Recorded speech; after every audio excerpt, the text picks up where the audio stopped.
Merhaba arkadaşlar, kanalıma hoş geldiniz. Yine size çok kolay bir çanta tarifi anlattım. Yapması, örmesi çok basit bir çanta. 250 gram, 250-300 gram arası ip gitti çantamıza. Çok basit bir çanta yine. Bu güzel çantalarımın, kolay basit çanta tariflerimin devam etmesini istiyorsanız lütfen kanalıma abone olup beğeni, yorum yapmayı unutmayın arkadaşlar. Bu şekilde çantamızın tersi, önü, içi de bu şekilde oldu. Evet, astar dikebilirsiniz. Çıt çıt ya da kapak kullanabilirsiniz. Sizin tercihiniz. Ben bu şekilde bıraktım. İstediğiniz iple örebilirsiniz. Ben kağıt iple ördüm. Evet, çok pratik, çok kolay, çok güzel bir çantamız oldu. Evet, çantamızı örmeye başlayalım. Evet, çantamızı 3.75 milim tığla ve kağıt iple örüyorum. Ve parçamızı örmeye başlayalım. Bu şekilde bir sihirli halka yapıyoruz ve bir zincirimizi çekiyoruz. Buraya 26 tane zincirimizi çekelim. Bu şekilde 1, 2, 3, 4, 5. Evet, bu şekilde 26 tane zincir çekip gelelim. Evet, 26 tane zincirimizi çektikten sonra 3 tane daha zincir çekiyoruz. 1, 2, 3 ve 4. zincirimizden başlayarak ikili trabzanlarımızı oluşturmaya başlayalım. Bu birinci trabzanımız sayılıyor. 1, 2, 3. Dördüncüye batıyoruz bu şekilde ve bir tane ikili trabzan yapıyoruz. 1, 2 diye sayacağız bunu da. Bu zincirle beraber burada 27 tane ikili trabzanımız olacak. Bu şekilde her zincirin tepesine iki kanadından batarak bu şekilde sık iğne ikili trabzanlar yapacağız bir sıra boyunca. Evet, iki kanadına batıyoruz ve iki kez de çıkarılan trabzanlarımızı yapıyoruz. Bütün zincirlerimizin tepesine bu şekilde birer tane ikili trabzanlarımızı yapalım. Buradaki 3 tane dönüş yaptığımız zincirle beraber 27 tane ikili trabzanımız olacak. Yapıp gelelim. Evet, 27 tane ikili trabzanımız oldu. Şu şekilde sayalım. Bu zinciri de sayıyoruz. 1, 2, 3, 4, 5, 6, 7, 8, 9, 10, 11, 12, 13, 14, 15, 16, 17, 18, 19, 20, 21, 22, 23, 24, 25, 26, 27. Evet, 27 tane ikili trabzanımızı yaptık. Şimdi bu kenarda bir tane zincirimizi çekelim ve bu şekilde modelimizi çeviriyoruz. Ve bu birinci önümüzdeki sık iğne trabzanın tepesine değil, diğer trabzanın tepesine batarak bir tane sık iğne yapacağız. Ve bu şekilde bütün trabzanların tepesine iki kanadından batarak birer tane sık iğne yapıyoruz bu sırada. Evet, bu şekilde hepsine birer tane sık iğnemizi yapalım. Sıra sonuna kadar. Ve yine bu zinciri de sayacağız. Bu zincirle beraber 27 tane sık iğnemiz olacak. Evet, bu kenara gelene kadar bu zincirimizin tepesi de dahil. Buraya kadar örelim. Dönüşü tekrar göstereyim ben size. Hepsine birer tane sık iğne yapıyoruz. Geliyoruz. Evet, kenara kadar sık iğnelerimizi yaptık. Ve bu kenarda da bu 3 tane çekmiş olduğumuz zincirin en tepesindeki zincire batarak buraya da bir tane sık iğnemizi yapıyoruz. Ve şimdi 3 tane zincir çekeceğiz. 1, 2, 3. Modelimizi çeviriyoruz. Bu sıramızda bütün sık iğnelerin tepesine birer tane ikili trabzan yapacağız. Bu dibindekine batmayalım. Bir sonrakinden başlayarak ikili trabzanlarımızı yapmaya başlayalım. Yine bu zinciri de sayacağız. 1, 2. Önümüze gelen bütün altta yapmış olduğumuz sık iğnelerin tepesine birer tane ikili trabzan yapıyoruz bu sırada. Evet, bu şekilde sıra sonuna kadar ikili trabzanlarımızı yapalım. 27 tane ikili trabzanımız olacak yine. Buraya kadar örüp gelelim. Evet, bir sıra boyunca ikili trabzanımızı ördük. Yine bu baştaki zinciri de sayıyoruz. 1, 2, 3, 4, 5, 6, 7, 8, 9, 10, 11, 12, 13, 14, 15, 16, 17, 18, 19, 20, 21, 22, 23, 24, 25, 26. 26 tane ikili trabzanımız oldu. Ama her sırada 27 tane olması lazımdı. Bu dönerken çekmiş olduğumuz alt sırada sık iğnelerimizin birincisi sayılıyor, bir zincirimiz. Ve buradaki bir zincirimize de bu şekilde batarak buraya da bir ikili trabzan yapıyoruz. 27 tane ikili trabzanımız oldu şimdi bununla beraber. Şimdi yine bir zincirimizi çekelim ve modelimizi çeviriyoruz ve birinci boşluğa değil ikinci boşluktan başlayarak bu şekilde hepsine birer tane sık iğnelerimizi yapacağız. Her trabzanın tepesine bir tane sık iğne yapıyoruz. Evet, modelimiz bu şekilde oluşuyor. Bütün sıralar boyunca aynı işlemi tekrarlayacağız. Ben size hepsini anlatmayayım. Çok fazla uzamasın videomuz. Evet, bu şekilde örmeye devam ediyoruz. Bu sırada sık iğne öreceğiz. Bu kenara geldiğimizde buradaki zincirimizin en üstündekine de batarak bir tane daha sık iğne yapıyoruz ve 27 tane sık iğnemiz oluyor. Burada bu zinciri de sayıyoruz. Ve 3 tane zincir çekip modelimizi çeviriyoruz ve bütün sık iğnelerimizin tepesine birer tane ikili trabzan yapıyoruz. Evet, modelimiz bu şekilde. Başka bir örneğimiz yok. Bu kadar. Ben santimini de vereyim şimdi. Şu anda 20 santim görünüyor enimiz. Ama bunu ördükçe burası daralacak.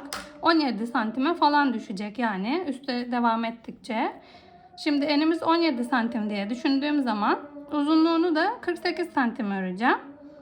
Şimdi bu ördükten sonra kaç sıra ördüğümü ve kaç santim olduğunu size söyleyeceğim. Bu şekilde modelimizi örelim.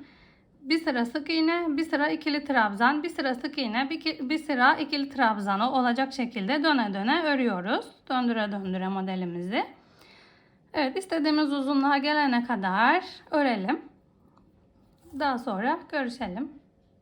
Bu ölçülerde 2 tane parça öreceğiz. Bunu ördükten sonra aynı parçadan bir tane daha öreceğiz. Onu anlatmayacağım. Aynısını 2 kez öreceğiz. Evet, bunu bitirip gelelim. Evet, parçamızı ördüm bu şekilde. Şimdi kaç sıra ördüğümü sayayım. 1, 2, bu trabzan olan sıraları sayıyorum. 1, 2, 3, 4, 5, 6, 7, 8, 9, 10, 11, 12, 13, 14, 15, 16, 17, 18, 19, 20, 21, 22, 23, 24. 24 sıra ördüm. Şimdi enini ve uzunluğunu ölçeyim. Evet, parçamızın uzunluğu 17 santim oldu. Eni 17 santim oldu. Şu şekilde uzunluğu şöyle ölçünce 49 santim. Evet, uzunluğu da 49 santim oldu. Siz ne kadar uzun istiyorsanız boyunu uzatabilirsiniz daha da. Bu parçadan 2 taneye ihtiyacımız var. Bu şekilde aynı parça, ikisi de bu şekilde, uzunlukları da enleri de aynı parçamızın. Parçamızın 2 tanesini ördükten sonra şimdi kenar körüğünü öreceğiz. Yan şeridini öreceğiz. Evet, şimdi yan körüğümüzü örmeye başlayalım. Aynı zamanda çantamızın sapı da körükle beraber örülüyor.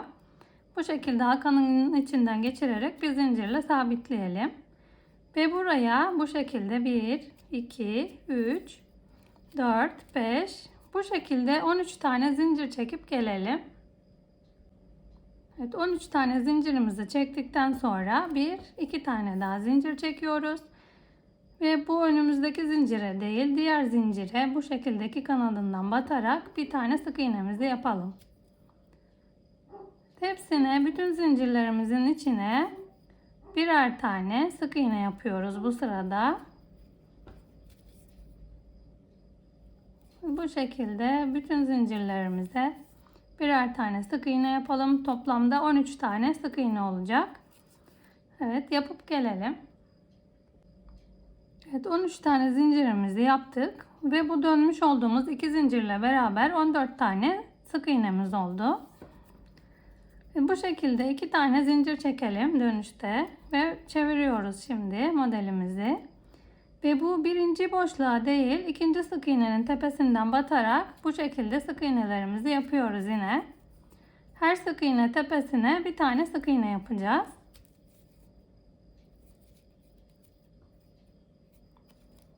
Evet, bu şekilde hepsine birer tane sık iğne yapalım ve sıra başına kadar örüp gelelim. Evet, şimdi bu dönerken çekmiş olduğumuz iki zinciri de saydıktan sonra yine 13 tane sık iğnemizi yaptık. Bununla beraber 13 tane sık iğnemiz var şimdi. Ve burada dönerken çekmiş olduğumuz iki tane zincir vardı. Bu zincirin de en üsttekinden batarak bir tane daha sık iğne yapıyoruz buraya. Toplamda 14 tane sık iğnemiz olacak. Şimdi iki tane zincirimizi çekiyoruz. Yine çeviriyoruz modelimizi. Bu birinci boşluğa değil, ikinci boşluğa batarak sık iğnelerimizi yapmaya başlıyoruz bu sırada da. Bu şekilde hepsine birer tane sık iğne yapıyoruz yine. Evet, buraya kadar, sıra sonuna kadar bu şekilde hepsinin tepesine birer tane sık iğnelerimizi yapıp gelelim.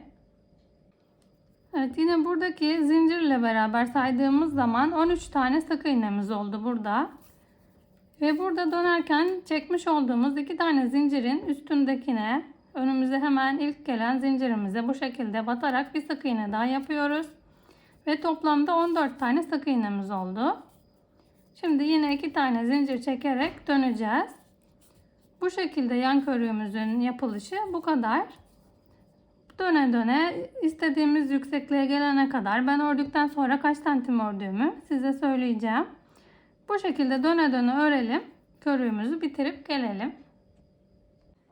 Evet, körüğümüzün örmesi bitti. Bu şekilde körüğümüzü ikiye katladığımız zaman burada tek parçasına denk gelecek. Bu daha önceden iki parça örmüştük çantamızı. Bu şekilde ikiye katladığımız zaman bu çantamızın birisi kadar olacak uzunluğu. Evet, parçalarımızı ördük. Şimdi körüğümüzün kaç santim olduğunu, size enini, uzunluğunu söyleyeyim. Evet, körüğümüzün eni 8 santim oldu. 8 santim eni var. Uzunluğunu da ölçelim. Şuradan başlayalım. Bayağı uzun bir körüğümüz oldu. Çantamızın hem yanları hem sapı olduğu için bu bayağı bir uzun bir parça oluyor. 97 santim. Evet, eni 97 santim oldu. Pardon, uzunluğu 97 santim. Eni de 8 santim oldu körüğümüzün. Hem çantamızın yanları hem de askısı bu. Onun için bu kadar uzun oldu. Hem de ağız kısmı. İkiye katladığımız zaman daha önce örmüş olduğumuz iki tane parça vardı. İkiye katladığımız zaman bu parçanın birisi kadar oluyor uzunluğu. Siz de ördüğünüz parçaya göre ayarlayın bunun uzunluğunu. Şimdi bütün parçalarımız bittikten sonra örme işlemi, ben kenarına bir sıra sık iğne gideceğim. Bütün parçaların etrafına bir sıra sık iğne öreceğim. Hem bu parçamızın hem bu parçamızın hem de bu körüğümüzün bütün kenarlarına, boydan boya her yerine bir sıra boyunca sık iğne öreceğim. Şimdi parçamızdan başlayayım sık iğnemizi örmeye.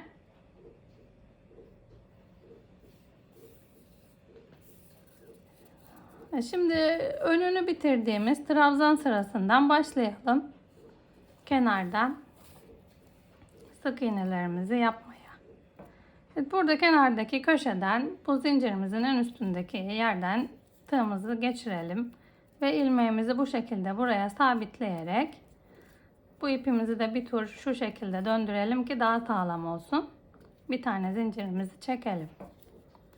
Şimdi bu ipimizi içinden yürütelim. Burada önümüze gelen bütün trabzanlarımızın tepesine normal sık iğnelerimizi yapalım. Evet, bu şekilde hepsine birer tane sık iğne yapıyoruz. Bu şekilde. Evet, bu sık iğnelerin örülüşünü hepsini tek tek anlatmama gerek yok. Sadece sık iğne yapacağız bu şekilde bir sıra. Bu ipimizi yeteri kadar uzattıktan sonra kesebiliriz. Burada keseceğim ben. Evet, bu şekilde sık iğnelerimizi yapalım. Bu köşe kısımlarında 2 tane sık iğne yapalım. Burada 2 tane sık iğne yapalım. Neyse, bu kenara kadar örüp gelelim. Evet, bu köşeye kadar örüp geldim. Şimdi bu köşede en sonda burada yapmış olduğumuz zincirle dönüş yaptığımız yer var ya da trabzanımız, hangisi tek geliyorsa sorun değil. Bu şekilde buraya bir tane sık iğne yapalım ve aynı yere bir tane daha sık iğne yapalım dönüş için. Bu şekilde yapıyoruz. Şimdi trabzanımızın bu şekilde hepsine bir batmayalım. Şöyle iki kanadını tutturarak her trabzana denk gelen yere iki tane sık iğne yapalım. Ve bir sıra trabzan, bir sıra sık iğne örmüştük burada. Sık iğneye denk gelen yere de yine bu şekilde sık iğnenin içinden batarak bir tane sık iğnemizi yapalım. Evet, trabzan yerine geldiğimizde yine bu şekilde iki kanadından tutturarak ya da tek kanadından nasıl daha rahatsa bir tane sık iğne yapıyoruz. Ve diğer trabzan kanadına da bu şekilde bir tane daha sık iğne yapıyoruz. Yani trabzan olan yere iki sık iğne, sık iğne olan yere bir tane sık iğnemizi yaparak bu şekilde devam edeceğiz diğer köşeye gelene kadar. Evet, bütün kenarını böyle dolaşacağız. Sık iğne kenarına bir, trabzan kenarına iki tane sık iğne yapıyoruz. Evet, bu şekilde sık iğnelerimizi yapma şeklimiz. Şimdi sık iğne sırasına bir tane sık iğne yaptık. Trabzan sırası var. Şimdi önümüzde iki tane sık iğne yapacağız. Sık iğne sırasına bir tane sık iğne yapacağız. Bu şekilde geleceğiz bu köşeye kadar. Bu köşede yine iki tane batacağız. Buradaki köşedeki yerimize, zincirimizin en üstüne denk gelen yere iki tane sık iğnemizi yapıp buradaki zincirle başladığımız kenar burası. Bütün kanatlarımıza birer tane sık iğnemizi yapalım. Bu köşede yine iki tane sık iğnemizi yapalım. Bu zincirin üçüncüsüne iki sık iğnemizi yapalım. Köşelerimiz düzgün dönsün diye. Ve burada zincirle döndüğümüz kenar var ya da trabzana denk gelen, hiç fark etmiyor. Burada da yine zincirlerimize ya da trabzanlarımıza denk gelen sıraya iki tane sık iğne yapacağız. Sık iğneye denk gelen sıraya bir tane sık iğne yapacağız. İki sık iğne, bir sık iğne, iki sık iğne, bir sık iğne. Burada da yine bu şekilde boşluğumuza batmayalım. Bu şekilde iki kanadından tutturarak yapalım sık iğnelerimizi. Birisi altta kalsın. Ya da sizin için nasıl daha rahat oluyorsa öyle yapın. Daha çok boşluk oluşur bu şekilde. Diğerinde çok fazla oluşmaz. Yine oluşacak ama çok fazla göze batmayacak. Evet, bu şekilde bir sıra boyunca sık iğnemizi örelim bu köşeye kadar ve burada ipimizi keseceğiz. Evet, bütün parçalarımıza bir sıra sık iğnemizi örelim. Körüğümüze de aynı şekilde yine buradan başlayacağız. Sık iğnelerimizi yapmaya. Köşede iki tane sık iğne yapacağız. Ve burada zaten burada trabzan olmadığı için her sık iğne sırasının sonuna bir tane sık iğnemizi yapacağız. Farklı hiçbir işlem yok. Hepsini anlatmayayım ben.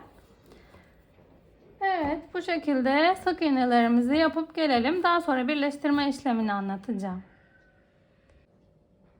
Evet, kenar kısımlarının sık iğnelerini gidip geldim. Bütün parçalarımıza bu şekilde her kenarına sık iğnelerimizi ördük. Bu iki parçamıza da yine sık iğnelerimizi ördük her kenarına. Şimdi nasıl katladığımı anlatayım çantayı. Bütün parçalarımızın örme işi bittikten sonra bu şekilde iki parçamızı çapraz şekilde üst üste gelecek şekilde sığdırmaya çalışıyorum ekrana. Evet.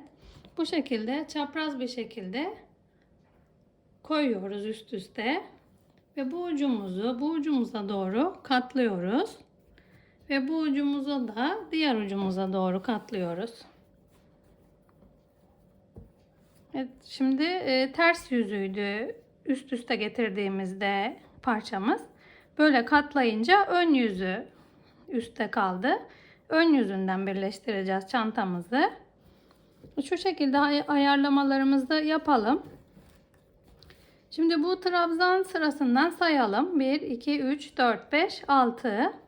Buradaki trabzan sırasından da sayalım. 1, 2, 3, 4, 5, 6. Evet, ikisinin de 1, 2, 3, 4, 5, 6. Bu sık iğne sırasıyla 2, 4, 6. Altıncının sık iğne sırasını bu şekilde üst üste getirelim. Ve iğneleyelim. İsterseniz yer belirleyici de takabilirsiniz. Bu şekilde iğneliyoruz. Evet, diğer tarafını çevirelim. Burada da aynı şekilde. Buradan 6 trabzan aşağı iniyoruz. 1, 2, 3, 4, 5, 6. 6. sıranın altındaki sık iğne sırasıyla 1, 2, 3, 4, 5, 6. Buradaki 6. sıranın sık iğne sırasıyla ikisini iğneliyoruz birbirine. Ters yüzünde de ön yüzünde de çantamızın aynı işlemi yapıyoruz. 6. trabzan sıralarının altındaki sık iğneleri birbirine 1, 2, 3, 4, 5, 6 bu sık iğne ile 1, 2, 3, 4, 5, 6 bu sık iğne, evet, birbirine birleşecek. Burada da aynı 1, 2, 3, 4, 5, 6 1, 2, 3, 4, 5, 6. Evet, bu şekilde birleştirdik. Buralarını ayarlayalım. Şöyle biraz çekeyim altını. Evet, her yeri birbirine eşitçe denk gelsin diye birleştirirken tam eşitleyelim. Bu alttaki kıvırmış olduğumuz yerden. Evet, bu şekilde. Şimdi nasıl birleştirdiğimi anlatayım. Bu şekilde eşit bir şekilde denk getirdikten sonra parçalarımızı, evet, şimdi birleştirmeye geçelim. Kaydırmayla birleştireceğim. Ve ipimizi alıyoruz. Şu alta doğru iç yüzüne çantanın. Ve buradan tığımızı takıyoruz. Bu kenardaki sık iğneden köşeye denk gelen sık iğnemizden içeri doğru, çantamızın içine doğru tığımızı takalım. Ve bu ipimizi buradan çıkartıyoruz. Ön yüzüne alalım çantamızın. Diğer fazlalık ucumuz altta kalsın. Evet, şimdi bu şekilde sıradaki sık iğneden tığımızı geçirelim ve alttaki trabzanımızın herhangi bir boşluğundan tığımızı takalım ve ipimizi bu şekilde üste çekerek kaydırmamızı yapalım. Şimdi sıradaki sık iğneden ve diğer trabzan boşluğundan yine ipimizi takıyoruz tığımıza ve kaydırmamızı yapıyoruz. Evet, bu şekilde kaydırmalarımızı yapalım. Şimdi sırayla gideceğiz. Böyle bu şekilde sık iğnelerimize tek tek batarak ve alttaki trabzan boşluklarına bir önce bu trabzandan batmışız. Şimdi bu trabzan boşluğundan batalım. Ve ipimizi üste çıkıp kaydırmamızı yapalım. Sıradaki sık iğne boşluğunda ve önümüze nasıl düzgün duracaksa siz de bu şekilde elinizle düzeltin arada. Belirli bir batmanız gereken bir yer yok. Sadece düzgün durması yeterli. Evet, bu şekilde ilerleyelim.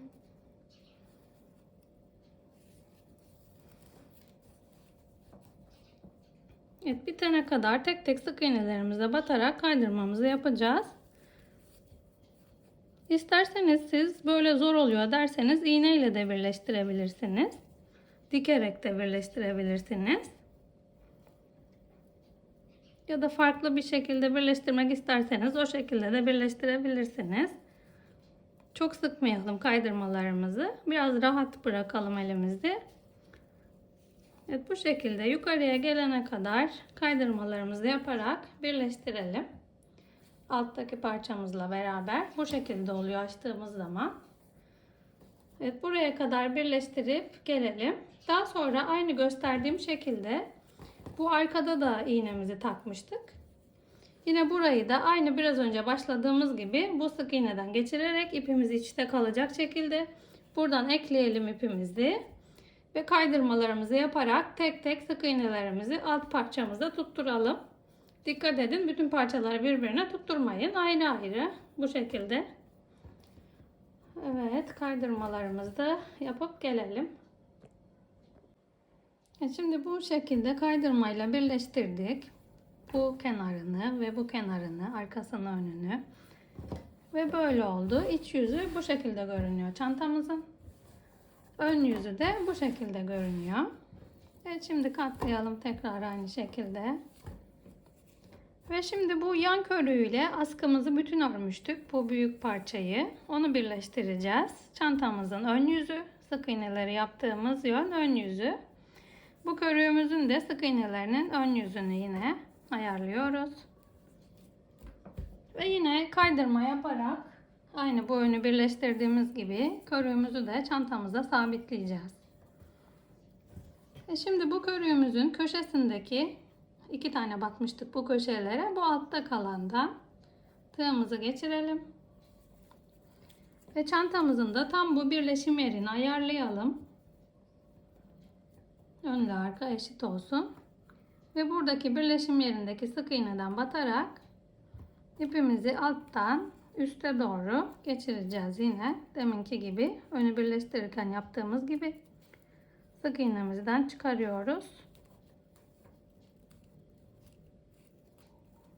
Evet, bu ucumuzu daha sonra kaybedeceğiz. Şimdi burada da yine deminki gibi aynı şekilde sıradaki sık iğneden batarak önümüze denk gelen karşıdaki sık iğneden de batıyoruz.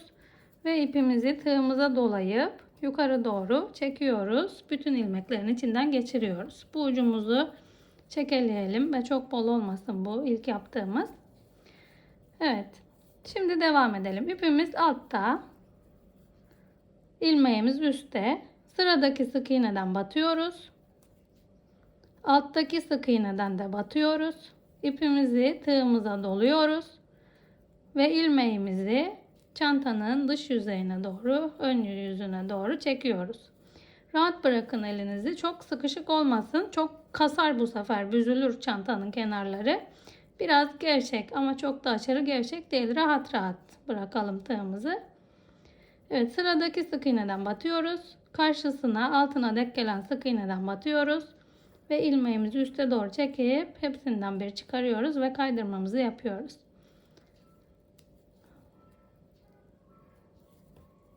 İpimizi taktık ve dışa doğru hepsini çektik. Evet, normal kaydırma aynı bildiğimiz gibi bu şekilde birleştirmemizi yapacağız. Evet, bu köşeye kadar bu şekilde kaydırmalarımızı yapalım. Karşılıklı denk gelen sık iğnelere birbirine hepsine kaydırmamızı yapıp bu köşeye kadar gelelim. Evet, bu köşeye kadar kaydırmalarımızı yaptık. Şimdi burada da aynı şekilde devam edeceğiz. Döneceğiz. Sıradaki sık iğneden ve önümüze gelen sık iğneden yine ipimizi tığımıza dolayıp üste doğru çekip kaydırmamızı yapıyoruz. Evet. Şimdi çantamızın bu kenarında da aynı işlemi tekrarlıyoruz. Birleştireceğiz. Bu köşeye kadar birleştireceğiz. Körüğümüzü çantamıza. Sadece burası ağız kısmı olacak çantamızın.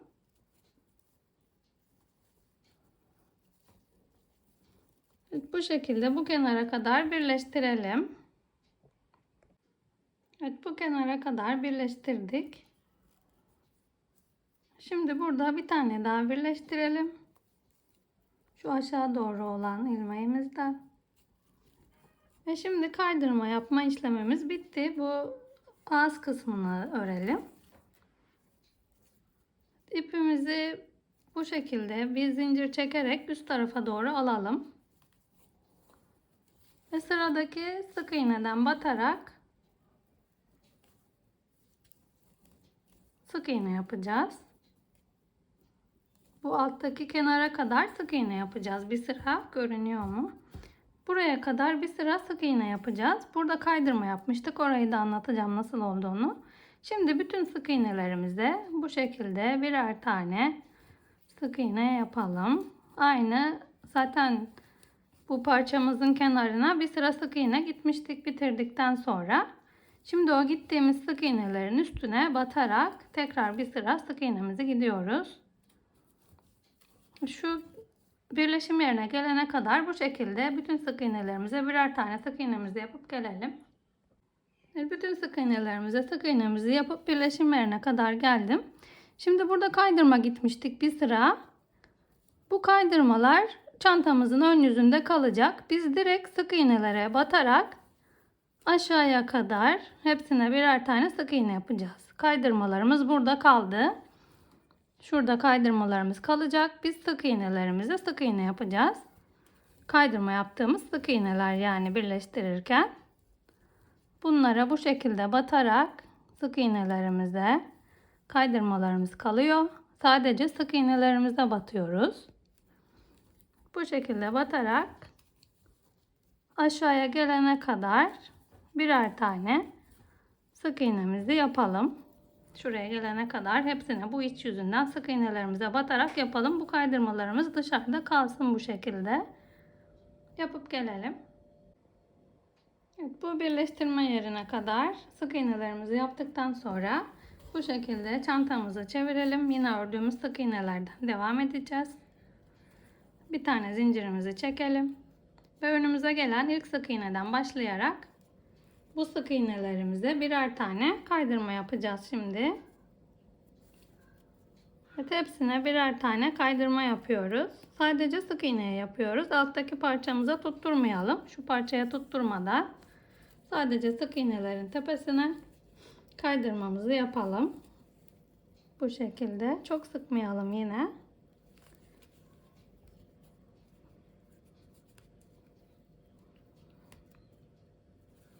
Hepsine birer tane kaydırmamızı yapalım.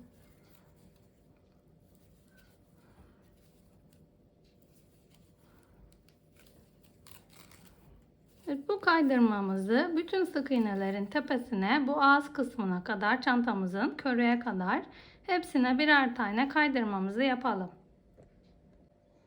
Evet, bu kenara kadar kaydırmalarımızı yaptık. Bütün sık iğnelerimize. Ve şimdi tekrar körüğümüzün kenarına kaydırma yaparak devam ediyoruz. Sadece kaydırma yapacağız.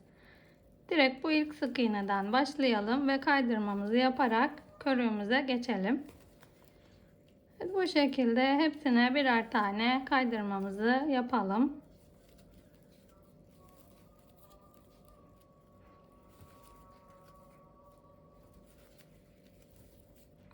Şimdi bakıyoruz burada. Şu şekilde körüğümüzü eşitleyelim. Sayalım bu kenara ne kadar ihtiyaç olacak. Bu karşılıklı denk gelen sık iğnelerle buradaki sık iğne sıralarını sayalım. Ve buradaki sık iğnelerle buradaki sık iğne sıralarını sayalım. Ve buraya yetecek kadar, körüğümüzü bırakana kadar buraya kaydırmamızı yapıyoruz. Bu kenara ve burada birleştirmeye devam edeceğiz kaydırmayla. Evet, buraya kadar yapıp gelelim, sayalım, eşitleyelim ve askı boyuna kaydırmamızı yapalım. Evet, ben bu şekilde iğneledim körüğümüzü. Bu yan kısmına gelecek yeri saydım, sık iğnelerini ve buradakiyle eşitledim. Aynı şekilde buradaki sık iğneleri de saydım ve buraya eşitledim. Hepsini karşılıklı gelen yerlerden birleştireceğiz şimdi. Ve geriye bu kadar askı boşluğumuz kaldı. Buraya gelene kadar burayı kaydırma yapacağım. Siz de bu şekilde sayarak eşitleyin.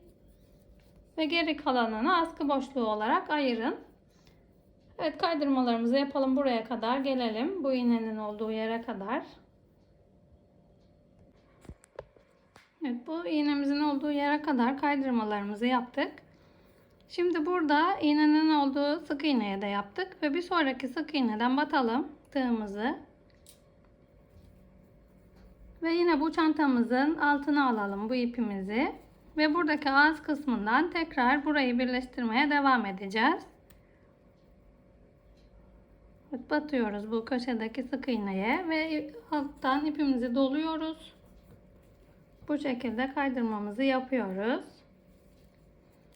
Diğer kenarda olduğu gibi. Evet, bu şekilde batalım ve karşımıza denk gelen bu alttaki sık iğneden batıyoruz.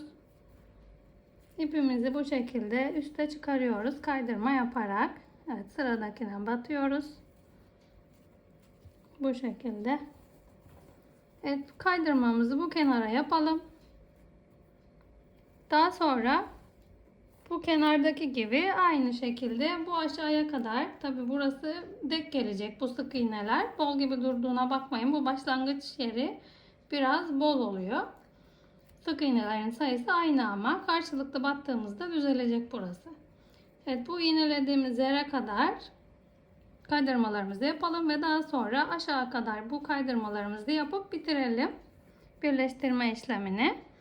Evet, yapalım bu kenarımızı ve bitince görüşelim. Evet, burayı da kenara kadar birleştirdik. Şimdi burada ipimizi keselim. Ve bu ipimizi bu şekilde öne doğru alıp bırakalım. Ve çantamızın ters yüzüne körüğümüzü birleştirmeye başlayacağız şimdi. Ve çevirdik çantamızın diğer yüzünü. Ve yine aynı şekilde buradan tığımızı geçiriyoruz bu körüğümüzün köşesinden. Burayı boş bırakalım. Şimdi en son yapacağız. Bu boş kalsın burası. Burayı en son buraya sabitleyeceğiz. Nasıl düzgün durarsa o şekilde sabitleyeceğiz. Şimdi sık iğnemizden yine tığımızı geçiriyoruz. Ve karşıda yine bu sık iğne sırasında bu şekilde tığımızı geçirelim. Ve bu ipimizi alttan yine ekliyoruz. Tığımıza doluyoruz ve ön yüze doğru çekiyoruz. Bir sonraki sık iğneden batarak karşısına denk gelen sık iğnenin de altından yine ilmeğimizi çıkaralım. Kaydırmamızı yapalım. Evet, bu şekilde birleştiriyorduk. Bu kenarımız da aynı şekilde birleşecek.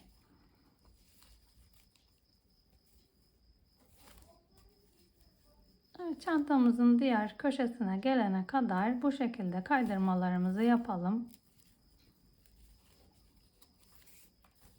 Evet, diğer ters yüzündeki gibi aynı şekilde burayı da birleştireceğiz.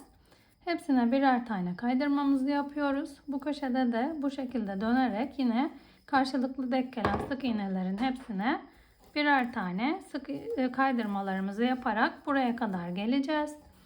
Ve burada tekrar diğer ters yüzünde yaptığımız gibi buradaki kaydırmadan sonra buradan sık iğne örmeye başlayacağız.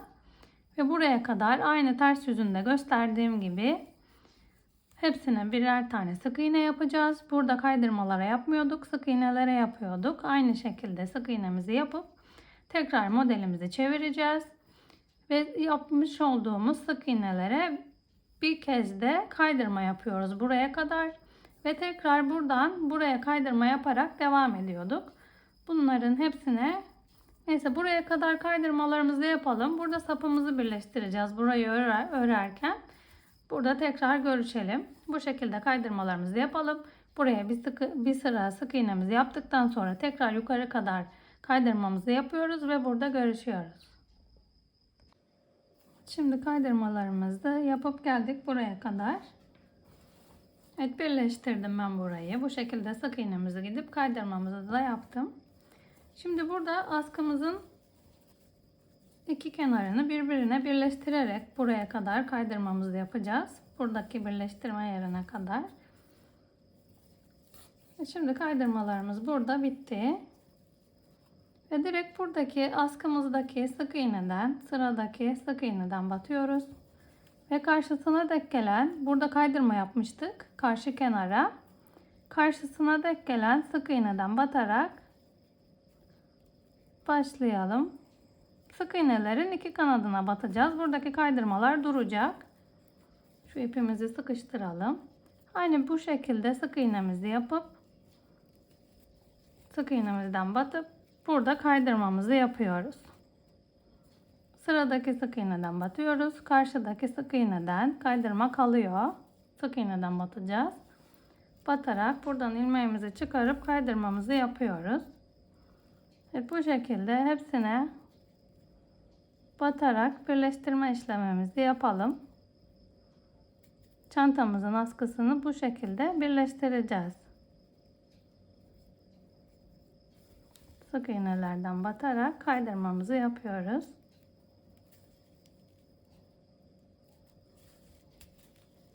Buradaki birleştirme yerine gelene kadar, buraya gelene kadar birleştirelim burada askımızı.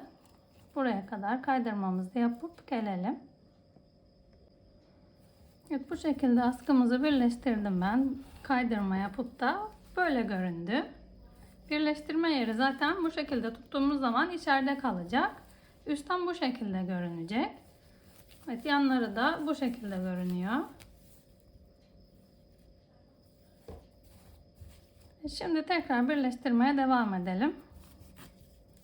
Evet, sapımızı birleştirdik, askımızı ve sıradaki sık iğneden batıyoruz ve yine burada önümüze gelen sık iğneden şu ipimizi bir ön yüzeye çekelim önce.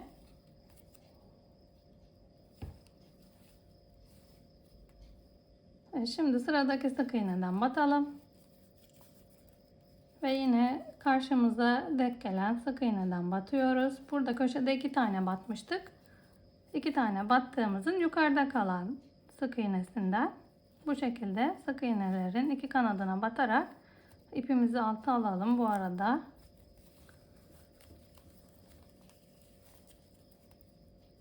Evet, sık iğneden batıyoruz.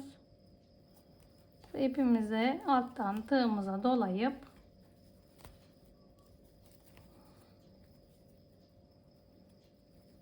çantamızın dış yüzüne doğru çekiyoruz ve burada yine kaydırmamızı yapıyoruz. Bu kenarı aynı birleştirdiğimiz gibi devam edeceğiz. Sık iğnemize batıyoruz. Karşıya denk gelen sık iğneye batıyoruz. Tığımıza ipimizi dolayıp kaydırmamızı yapıyoruz. Evet, bu şekilde birleştirmeye devam edelim. Bu köşeye geldiğimizde de aynı karşılıklı denk gelen sık iğneleri birleştirerek bu aşağıya gelene kadar kaydırmalarımızı yapalım. Evet, kaydırmalarımızı yaptık ve körüğümüzü çantamıza sabitleme işimiz bitmiş oldu. Bu şekilde askımızı da hem körüğümüz hem askımız hepsine kaydırmayla birleştirdik çantamızda. Ve ben bu köşede kalmış olan körüğümüzün ucunu, boşluğunu bu şekilde yedirterek burada kaydırmayla bir sabitledim çantamıza. Şimdi nasıl yaptığımı bu kenarda size göstereceğim. Bu şekilde kaldı. Şu an körüğümüzü tutturduktan sonra bu şekilde bir boşluk görünüyor. Yine burada da kaydırmayla aynı şekilde birleştireceğiz. Bu köşede nerede kaldıysak kaldığımız yerden sıradaki sık iğnemizde bu şekilde batalım. Yine çantamızın da içinde kalan sık iğnemize batarak yine alttan takıyoruz ipimizi tığımıza ve üste doğru çekiyoruz. Size göstermek için biraz zor oluyor, büyük bir parça. Evet, çantanın içinden ucumuzu tuttuk ipimizi, onu hiç bırakmayacağız. Çıkardığımız ilmeği iyice takalım. Şimdi sıradaki sık iğneden tekrar batıyoruz ve aynı biraz önce battığımız yerden, çünkü alttaki ilmeğimiz az üstteki ilmeğe göre, bunu yedirtmemiz lazım burada. Ve aynı biraz önceki sık iğneye battığımız yerden batıyoruz. İpimizi içten doluyoruz tığımıza ve dış yüzeye çıkararak kaydırmamızı yapacağız. Evet, biraz önceki ucumuzu da çekelim, kaçmasın buradan dış yüze. Daha sonra içeriden tersinden çantamızın kaybedeceğiz ucumuzu. Evet, şimdi yine sıradaki sık iğnemize batalım. Burada şu yukarıda köşe oluşturmuştuk. Bu çantamızda yaparken burada. O köşeyi de batarak sabitleyelim bunu. Yine iç yüzünden tığımıza doluyoruz. Kaydırmamızı yapıyoruz. Tekrar sıradaki sık iğneden batalım. Yine aynı boşluğa batarak ipimizi dolayalım ve kaydırmamızı yapalım. Yine aynı sık iğneye battık ve bir sonraki bu şekilde önümüze denk gelen nasıl düzgün olacaksa alttaki katlama yaptığımız yerdeki çantanın kenarı da denk geliyorsa eğer içeride elimizde, ona da batıralım tığımızı, o da sabitlenmiş olsun içeride. Tek gelmiyorsa batırmaya gerek yok. Evet, bir sonrakinden battık. Yine aynı boşluğa batarak tekrar ipimize dolayalım ve kaydırmamızı yapalım. Siz isterseniz iğneyle de yapabilirsiniz. Zor gelirse bu şekilde kaydırmayla yapmak.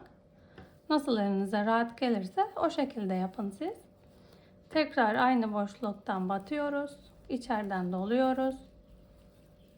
Çantamızın ön yüzüne çıkarıp kaydırmamızı yapıyoruz.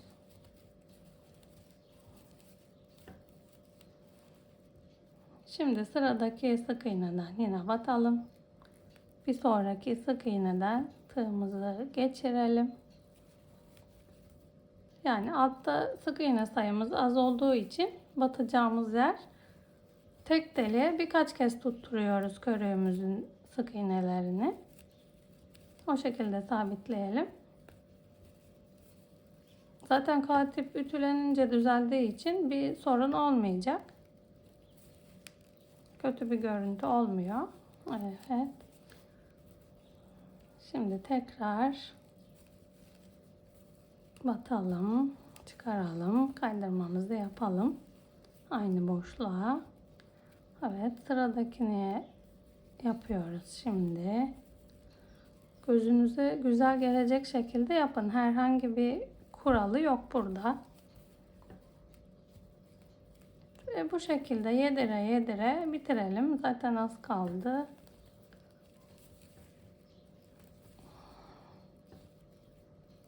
Aynı boşluğa batıyoruz artık. Batacak yer yok. Siz farklı bir şekilde daha düzgün birleştirme yapabilirseniz siz öyle yapın. Ben bu şekilde daha iyi geldi benim gözüme. Siz deneyebilirsiniz farklı şekilde dikmeyi ya da tığlamayı yani.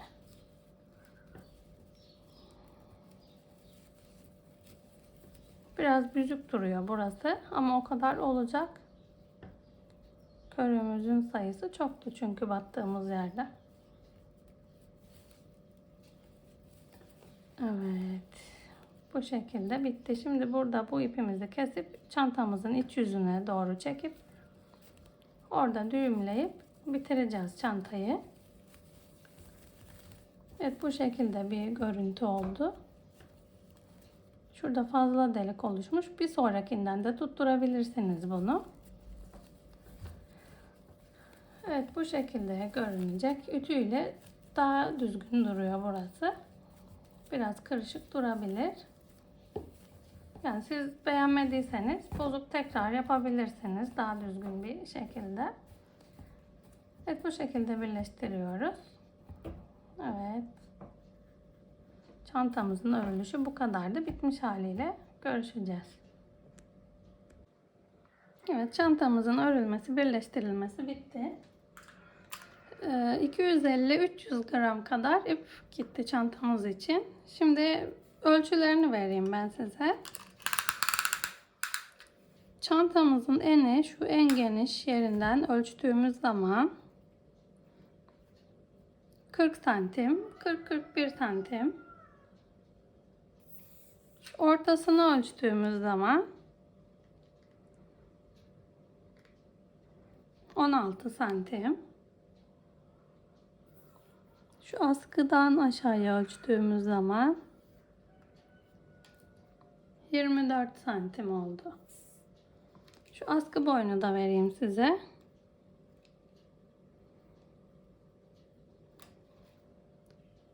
Askı boyu da 27 santim oldu. Evet, çantamız bu şekilde. Gayet güzel bir çanta oldu. Kullanışlı, farklı. Bu şekilde. Tersi de aynı şekilde. Ve çantamızın içi de gayet geniş oldu. Siz isterseniz astar dikebilirsiniz. Ya da ağız kısmına bir çıt çıt dikebilirsiniz. Ya da buraya bir kapak yapabilirsiniz. Nasıl isterseniz kendi tasarımınız, kendi istediğiniz şekilde ayarlayabilirsiniz ağız kısmını. Ya da sapını farklı şekilde yapabilirsiniz. Buralara kadar yan örüp sapını çapraz askı olarak falan kullanabilirsiniz. Evet, bu şekilde çantamız gayet güzel, kullanışlı bir çantamız oldu. Evet, bu güzel çanta tariflerimin devam etmesini istiyorsanız lütfen beni Pinterest'te, Instagram'da, Facebook'ta da takip edip beğeni, yorum yapmayı unutmayın arkadaşlar. Hepsinde kanallarımın, sayfalarımın ismi aynı. Funda'dan El İşleri. Hepsinde aynı ismi kullanıyorum. Evet, kolay, güzel bir tarifti. Başka güzel, kolay tariflerde görüşmek üzere. Yapacak olan herkese kolaylıklar dilerim.